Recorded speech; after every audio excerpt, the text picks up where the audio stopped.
Mummy ఏం చేస్తున్నావు mummy పొద్దున్నే? ఈరోజా మీకు సింపుల్గా బ్రేక్ఫాస్ట్ అండ్ లంచ్ అన్నీ చేసేస్తున్నా ఒకేసారి అయిపోయినా. ఏంటిది పులిహోర? చెల్లి పులిహోర చేయమని అడిగింది, అందుకనే ఇంకా చేసేస్తాను. లంచ్ కూడా అదేనా? లంచ్ కూడా ఇదే. వద్దా నీకు? వద్దంటే చెప్పు, తింటాలే. నీకు రైస్ రెడీ అయిందా లేదా?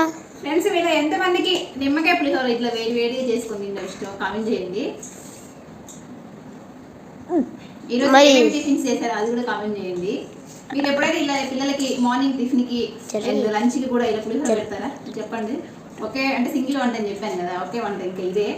మధ్యాహ్నం లంచ్ ఇదే, ఈరోజు ఇప్పుడు పిల్లలు తినడానికి కూడా ఇదే. ఇంకా కొంచెం నిమ్మలంగా ఇంకొంచెంసేపు అయ్యా పని చేసేసుకొని ఇంకా వంట అది చేస్తాను ఫ్రెండ్స్. ఈరోజు కొంచెం నాకు దీనివల్ల లేట్ అయిపోయింది, అంతగా కుకింగ్ చేయలేకపోయింది అనమాట. దేనివల్ల అదంటే అలా తెలుసు. లేవా? లేవు మమ్మీ, అగ మొత్తం ఆ టబ్లోనే ఉన్నాయి.